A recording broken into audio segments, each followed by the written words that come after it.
Ain't Nothing But a Heartache by Orphan Account. Summary. It's early 2019, 16 years after Pandapocalypse 2002, and 10 years since Four Town's breakup. And the 16-year anniversary of her and her best friends in the entire world's friendship. If you think that's a long name, believe me, the other name they made up for it was way longer. Since then, Mei has now learned how to control her panda better, and is a freshly turned 32-year-old woman, learning how to navigate adult life while looking back at her teenage days fondly. Her and her friends Miriam, Tyler, Abby, Priya are still together and better than ever, even after them growing up was supposed to be a sign of them growing apart and starting different lives. But nope, these idiots are together for life. So it comes out of nowhere on a Thursday afternoon, where out of nowhere Four Town announced their reunion tour. It was on Robert's Twitter of all platforms. Mei and her friends are ecstatic, even more so due to the Sky Dome now being properly rebuilt. Now Mei has to navigate her bittersweet nostalgia of her childhood and short-lived trauma, with her friends supporting her and them finding themselves. Work text. Mei is sitting in her car in a McDonald's parking lot when she gets the news. She's already dealing with the fact that she's bought too many fries to know what to do with. Suddenly her appetite isn't feeling so empty anymore, as she already had eaten 2 large burgers that she couldn't help herself from.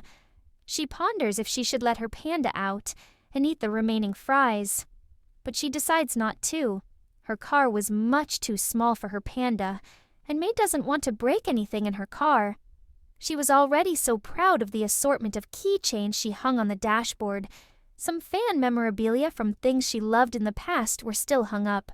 She didn't want to take down some of the old things.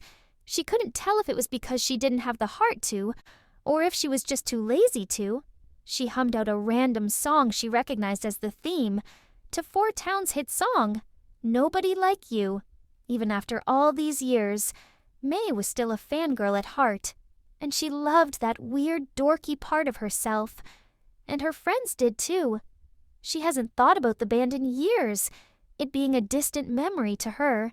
She wondered why she remembered the song now, of all times. She and her friends had been heartbroken when the band broke up. They went through the 5 stages of grief when the band broke up. Mei smiled to herself, thinking of her friends and how far they've come from the children and teens that they used to be. She remembers Tyler's first crush on a boy in their class, fondly, and when Miriam and Priya started dating. Then they called it quits since they decided they were better off as friends, and that they still loved each other regardless of having been together before. And that was still when they were all in high school. It's a nice Thursday. Mei can see some mothers and their children walking into the stores beside the parking lot. Some children having fits outside the sliding doors, and their poor parents trying to leave before the tantrum gets worse. Mei laughs a little, thinking about how that could have been her with her mother at that age, for totally different reasons than this one. Although it would have been funny if she had an argument with her mom in a McDonald's parking lot. She can also picture a much younger Tyler arguing with his parents like that too. She laughs silently, vowing to tell Tyler about that thought later. Mei checks her phone, a bright red phone case that resembles a red panda smiling back at her. As she checks her phone, her wallpaper is a photo of her parents, and her friends together eating dinner on her 18th birthday. She didn't have the heart to change the wallpaper yet. It's her favorite photo even after years. Everyone looks so happy in it. Mei smiles despite herself. She swiped her phone open. After typing in her carefully prodded password, she checks the notifications on her phone swiftly, looking at her friend's group chat for a second and opting to respond to their message after she checked her emails. She soberly wondered if her boss would email her about something again. She worked as an assistant for a creative director. She usually got them coffee or helped out with various projects. It wasn't hard, but sometimes it could be. By some standards, it was pretty fun, considering she could text her friends during work hours and no one would really notice, so she got away with it. She didn't have many emails to begin with, none other than Robert's Twitter feed. She narrows her eyes. She didn't use her Twitter much 'cause, obviously, it's a dumpster fire. She really only uses it to check in on the ex-members of Four Town just to see how they're doing. She hasn't thought of them in many years at this point. She didn't know why, but she felt a connection towards this certain post. She got distracted by her friend's notifications blowing up her phone before she could read the whole thread. For Town is but a distant memory, a nostalgia she carries with her friends, and the inside joke of Pandapocalypse 2002. She smiled inwardly, trying to hide a snicker behind her grin. She opened up her Messages app, going to the chat listed Best Friends for Eva. She's greeted with an ominous message of Miriam just spelling out in large caps to check the article of the week. Mei shook her head, bracing herself for whatever it was. Okay, this was not what she was expecting.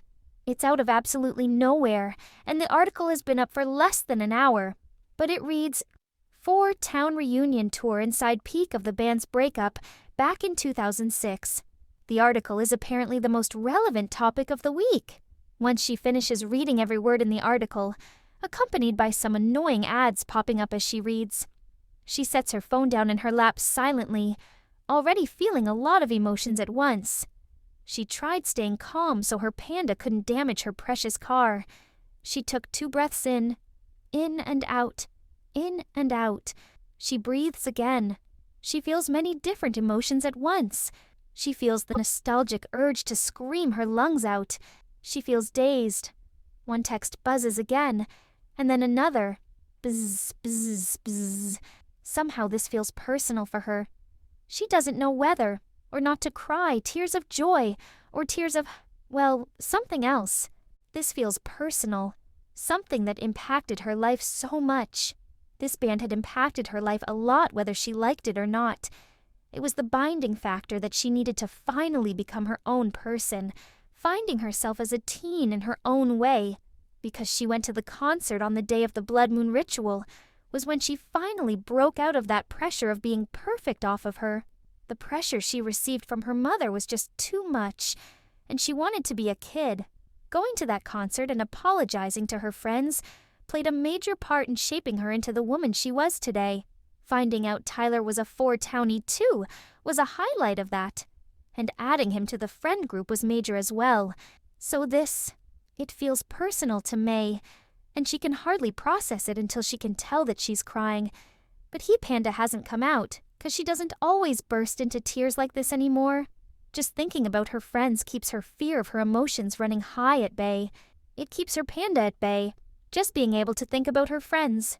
She just silently cries, wiping at her tears when she's done, remembering her mother's outburst and how guilty she had felt for doing that to her. But now, Mei understood that nothing was her fault. Her mother was also a victim of her family's always perfect child standards, always getting good grades. That's just how it was. And it wasn't anyone's fault. Mei can see that now. And she doesn't blame her mom, nor her grandma. She wipes at her tears again. Having all this just come back to her, it was honestly pulling a weight off her shoulder. Now that she could understand what went wrong, it came crashing down on her. But despite that and herself, she smiled. The only thing that Mei is sure of right now is that she and her friends are going to that concert by any means necessary. And already think about it. Mei squeals from the safety of her car, and no one is able to judge her. Domins. She smiles so much she thinks her face hurts. She opens the group chat. She can already see Abby's relentless messages of swearing in Korean and lots of hype. She shakes her head, trying to get herself caught up with all the messages since she was gone. She starts typing, and as soon as she does, the conversations erupts into a symphony of variations of me. A large grin appears on her face. Her friends are sending her gifts of 4-town back in the day. Just saying that in her head makes her feel old. Sometimes things change. People change. But sometimes it can take anything to trigger some unresolved emotions from the past. Mei is just thankful that she can choose when she can bring her panda out now. If younger her had been in this situation, she would have already wrecked her car. She thinks about it and laughs. She sometimes thinks about what would have her life been like if she never went to that concert. If she gave up her panda. Her panda was now such a big part of herself that would hurt her to let go of. Mei wonders if she'll ever have any children someday. She doesn't think she will, due to how any sexual thing makes her feel icky inside. She also wonders what would have happened to her friends if they never were at that concert together.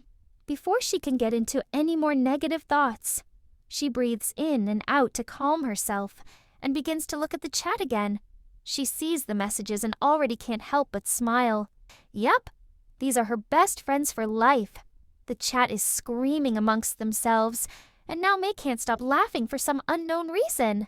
T-sist, Mei, your husband's Twitter thread announced the reunion tour, and everyone's collectively losing their shit.